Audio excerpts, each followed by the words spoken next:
Boa noite, irmãos. Vamos para mais uma exposição da palavra nesse domingo do Advento. O livro de Isaías, ele começa com uma lista de 4 reis de Judá: Uzias, Jotão, Acais e Ezequias. E o rei Acais é o sujeito deste capítulo 7 aqui. Na época do seu governo, a Assíria era um império poderoso e representava uma grave ameaça à soberania e à integridade do povo de Judá. Então Acais, o rei, sofria fortes pressões internas, ou para se juntar a Israel e Síria, ou para se juntar numa aliança com o império adversário, com o império pagão, que era o império assírio. E diante disso, Deus oferece um sinal de que estaria com eles, um sinal de que eles poderiam confiar em Deus, que Deus, o próprio Deus, lhes daria a libertação sem que eles precisassem recorrer a nenhuma artimanha política escusa. Aparentemente, Acais dá uma resposta muito piedosa, Acais dá uma resposta muito nobre.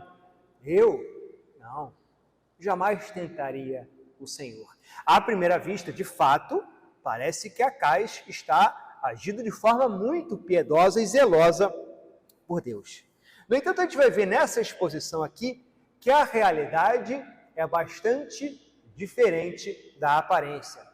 Na postura de Acais, vamos ver na exposição que muitas vezes nós também nos escondemos por trás de justificativas nobres, por trás de justificativas piedosas, para esconder as motivações escusas do nosso coração.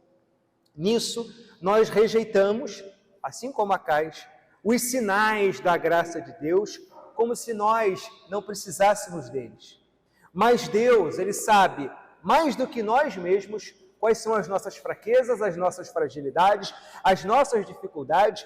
Ele as reconhece e nos dá as bênçãos necessárias para sustentar a nossa fé. Ele nos dá os sinais necessários para sustentar a nossa fé, embora muitas vezes nós arroguemos para si uma capacidade, uma dependência de Deus, o Senhor, que na verdade a gente dificilmente tem.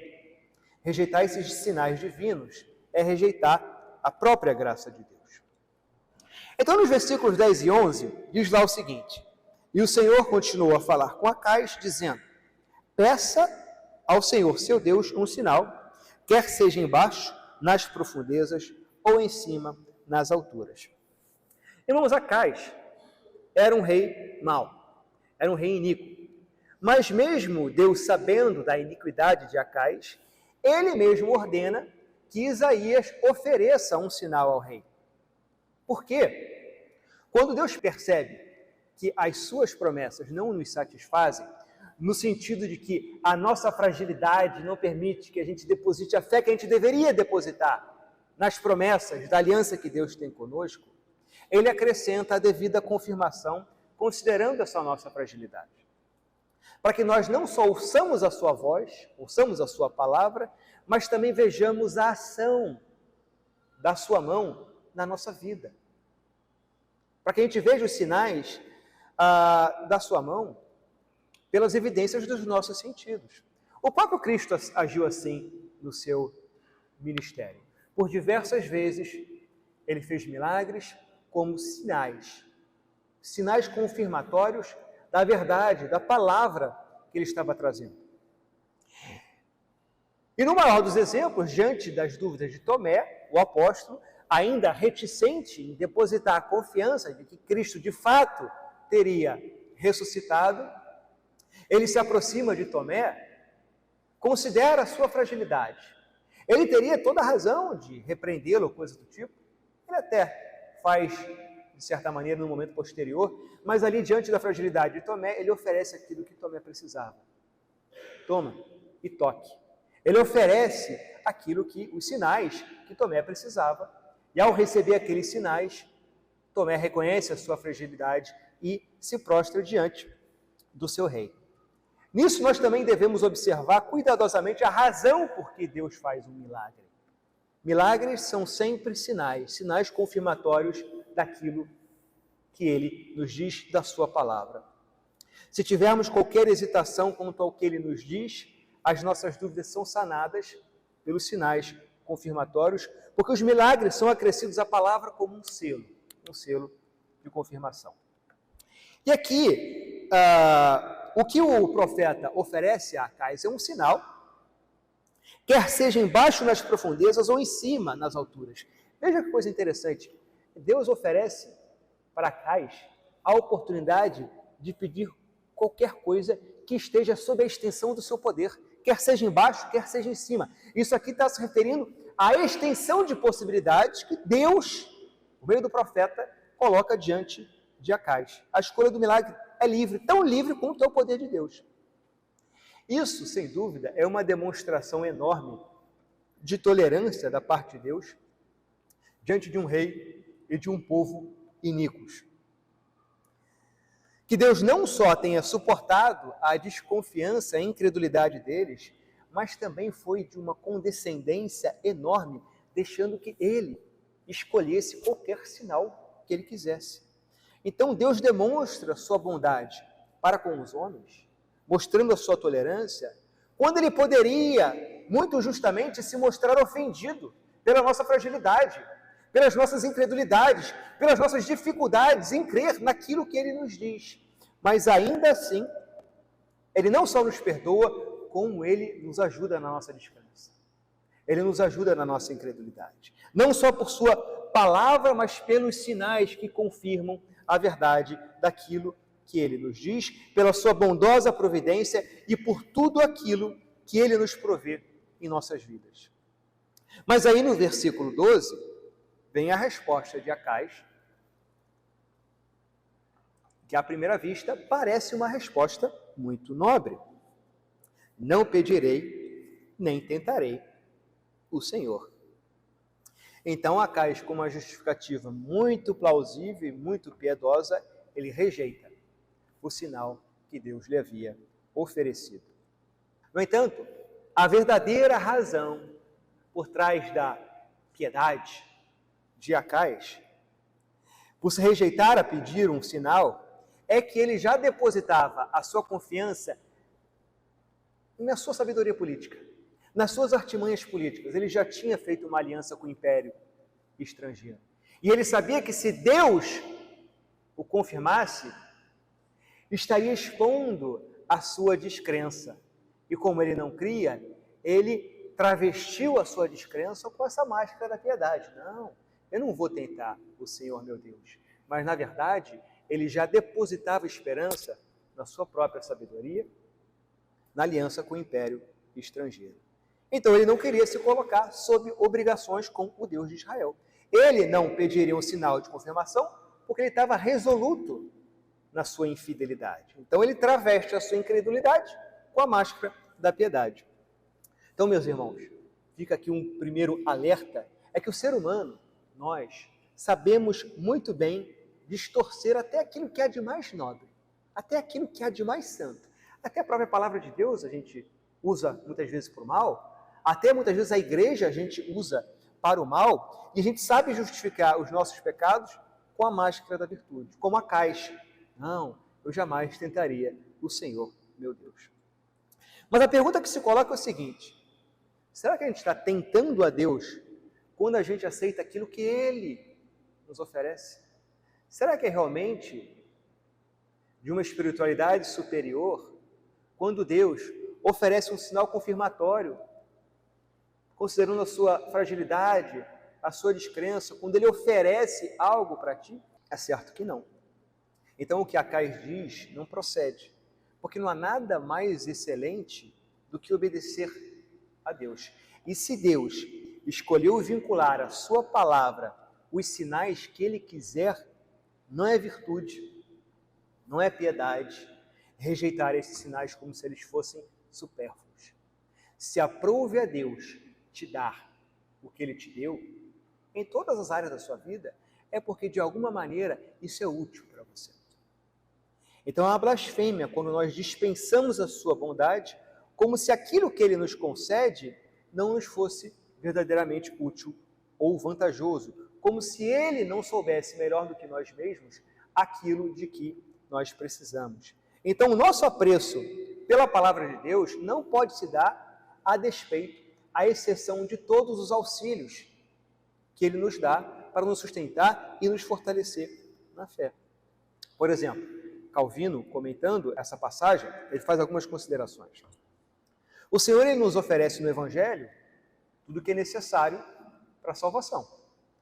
Pois quando ele nos traz a comunhão com Cristo, a soma de todas as bênçãos espirituais estão contidas em Cristo. Então, para que servem, por exemplo, os sacramentos do batismo e da Eucaristia, que a gente celebra aqui 2 vezes por mês? Será que seriam coisas supérfluas? É evidente que não. Por qualquer um que reconheça a fraqueza da sua fé, sem demagogia, recorrerá a esses instrumentos como sustento da sua fé.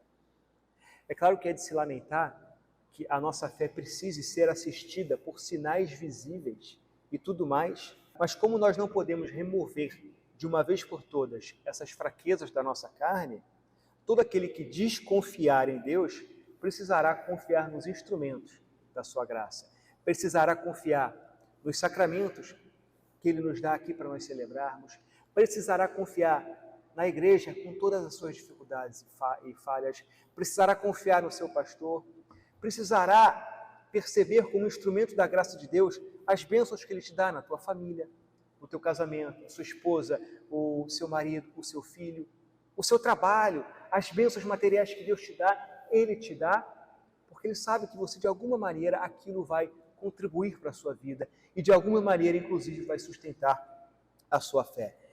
Então, quando Acais recusa o sinal que Deus lhe oferece, ele está, na verdade, demonstrando a sua arrogância, a sua obstinação e ingratidão, porque ele está rejeitando aquilo que o próprio Deus sabe que lhe seria útil. Então, aquele que rejeita os sinais de Deus, rejeita a própria graça de Deus. E João Calvino, comentando aqui sobre isso, ele se refere aos fanáticos da sua época que rejeitavam o batismo e a Eucaristia, como a gente já falou, como se fossem elementos pueris, ou, em algumas denominações presentes no nosso contexto, como se fossem meros rituais teatrais sem nenhuma significação maior, sem nenhum significado espiritual por trás disso. A gente não pode fazer isso sem acabar rejeitando o Evangelho, porque a gente não pode separar aquilo que o Senhor uniu. Se aprouve a Deus unir a sua graça, a administração dos sacramentos, a administração da palavra por meio do pastor, a gente não pode separar isso como se a gente não dependesse também dos diversos instrumentos pelos quais Deus nos dá a sua graça. E dificilmente, irmão, você teria a força de um Jó para se manter firme na fé, para se manter sustentado na fé, se Deus te tirasse tudo que você tem. A gente gosta, né, de vender um discurso de que só dependo de Deus, a minha vida é só de Deus, quando na verdade a gente muitas vezes não tem essa força. Será que você teria a força de Jó se Deus te tirasse tudo? Talvez Deus te dá o que você tem justamente porque Ele sabe da sua fragilidade. Então cuidado com aquilo que você deseja. No versículo 14, portanto, o Senhor mesmo lhes dará um sinal. Eis que a virgem conceberá e dará à luz um filho e lhe chamará Emanuel. Então, irmãos, apesar da negativa de Acais, apesar da sua obstinação e ingratidão, Deus ainda assim decide lhes enviar um sinal. O maior de todos os sinais. A virgem conceberia e daria à luz um filho, Emanuel, Deus conosco. E a pergunta que se coloca é, peraí, mas se a situação era urgente, se a situação era emergencial, por que o profeta promete um sinal que só se cumpriria 500 anos depois? Parece não ter relação com a urgência que a situação demandava. Porque ao rejeitar o sinal que Deus lhe havia oferecido, o profeta lembra ao rei Acais do fundamento de sua aliança com o seu povo. O Messias deveria nascer, porque a salvação de toda a nação dependia disso.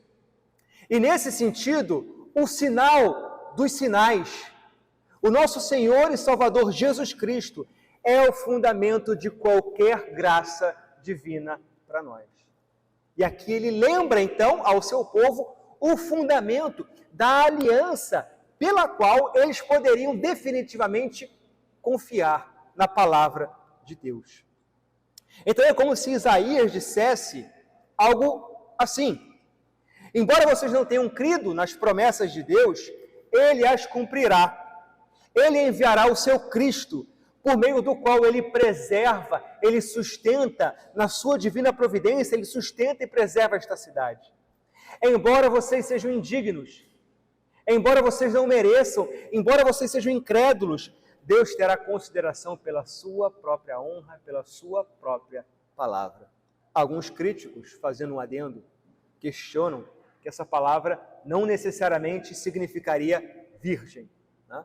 E de fato, a palavra usada aqui no hebraico tem uma certa ambiguidade, referindo-se muitas vezes como uma jovem moça. Só que tem 2 pontos. Primeiro que naquele contexto, uma jovem moça muitas vezes seria entendido como um sinônimo de virgem.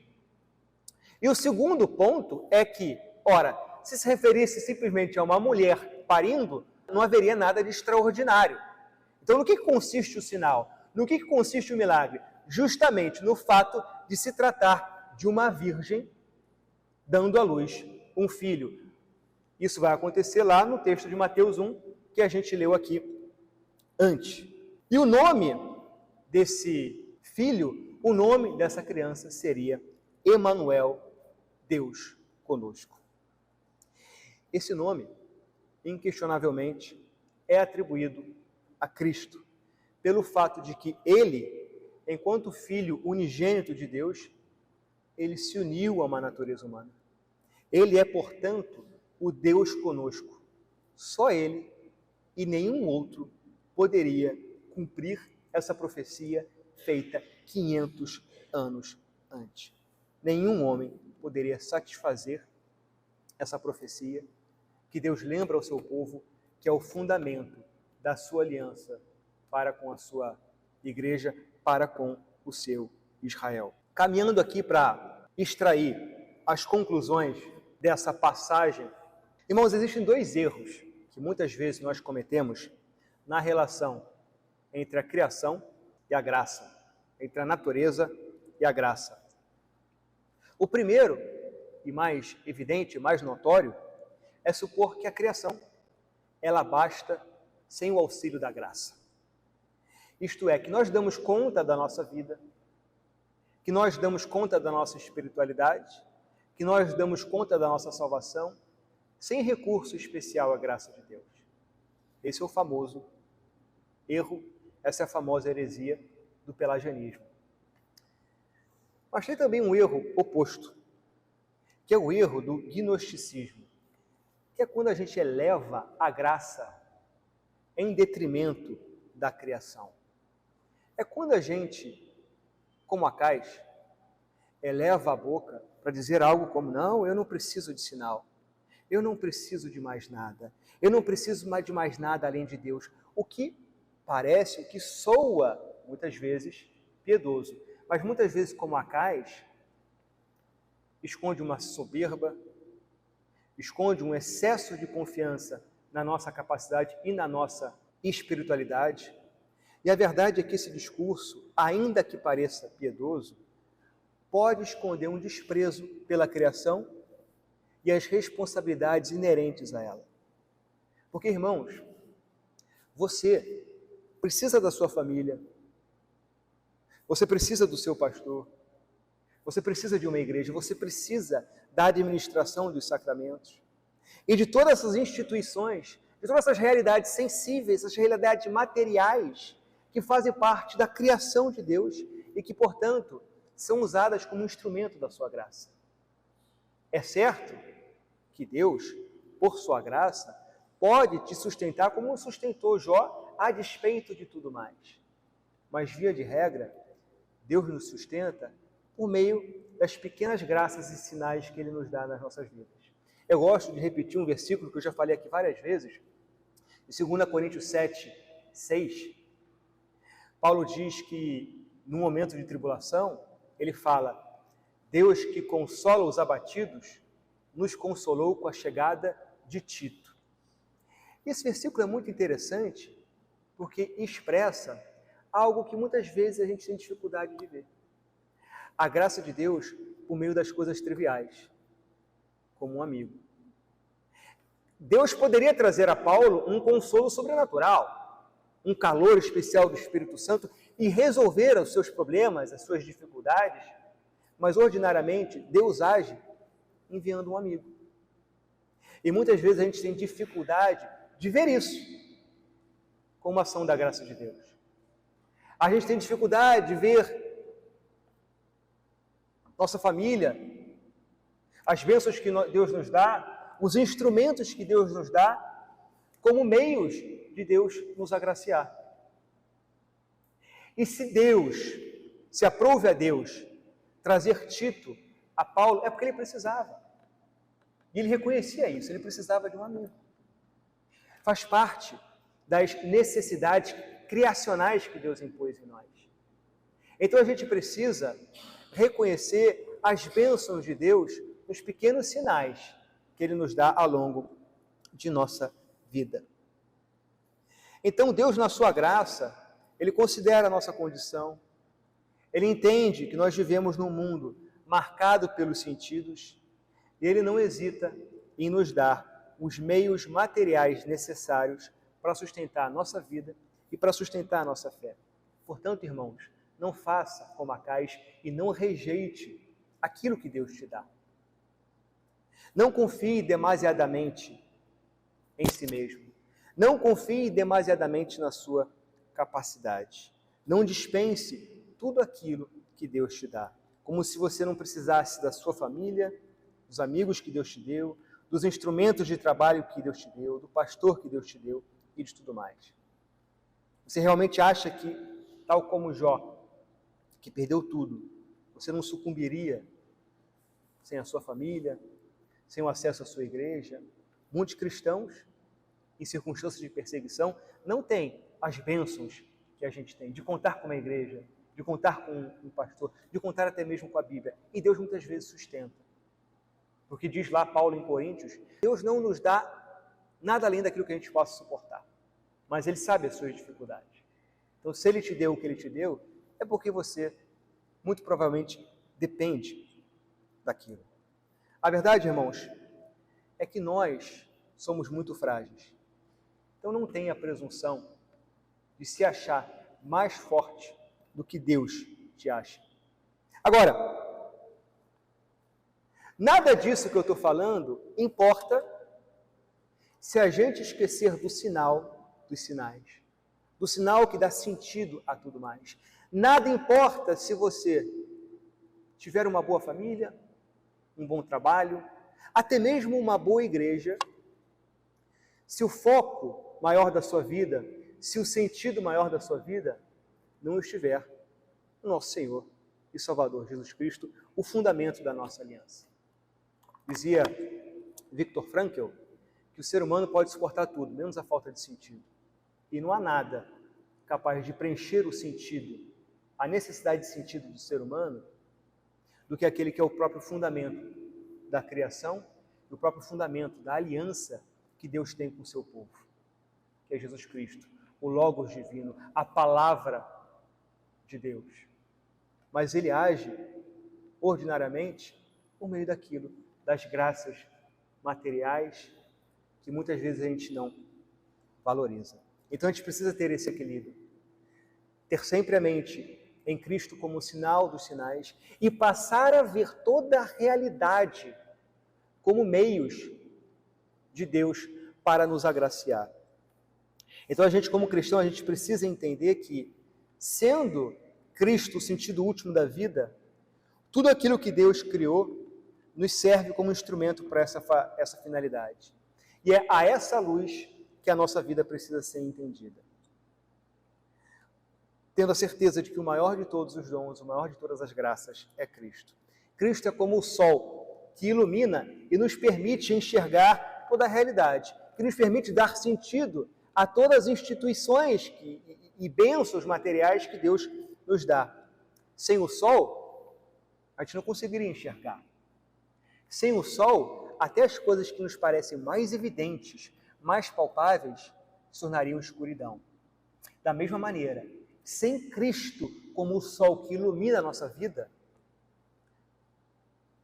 nada que você tenha, nada que esse mundo pode te oferecer, vai satisfazer a necessidade de sentido, a necessidade de restauração com Deus que Cristo pode te dar. Então, irmãos, indo aqui para a conclusão e aplicação do que a gente disse, você vai voltar para sua casa e olhar a sua família com um novo olhar. Você vai passar a vê-la como uma dádiva, entender essa realidade de que ela é uma dádiva de Cristo, um sinal da sua graça. Você vai olhar para o seu árduo trabalho e vê-lo como uma dádiva que Cristo lhe concedeu para você prover para a sua família e até mesmo para te santificar. Você vai olhar até mesmo para as adversidades da sua vida e não recebê-las como incrédulo, mas como crente, percebendo que até mesmo aquilo que parece ruim pode ser instrumento de Deus para te santificar, para te amadurecer, para te tornar mais forte. As adversidades da vida, quando a gente recebe essas adversidades como crente, elas fazem a vida ter mais valor, faz a gente valorizar aquilo que há de mais fundamental e nos faz lembrar, sobretudo, do fundamento que é Cristo. Então você vai abraçar o local que a providência divina te colocou e dar graças a Deus por tudo aquilo que Deus faz na sua vida. Como diz o Eclesiastes, você vai comer, beber, encontrar prazer em seu trabalho, ciente de que tudo isso também vem da mão de Deus. Irmãos, essa é a temporada que a gente lembra que a vida tem sentido. Apesar de toda a dor, de toda a fraqueza, por trás da carne lacerada e exausta está o próprio Deus. Por trás da morte está a ressurreição. E também é a temporada em que diante de ti está a principal, mais importante, decisão existencial da sua vida. Diante do sinal que é Cristo, você pode responder com a presunção de Acais e rejeitá-lo. Ou você pode, como Pedro, o apóstolo, diante de Cristo, clamar: Senhor, para onde iremos? Tu tens as palavras de vida eterna. Feliz Natal e que Deus nos abençoe.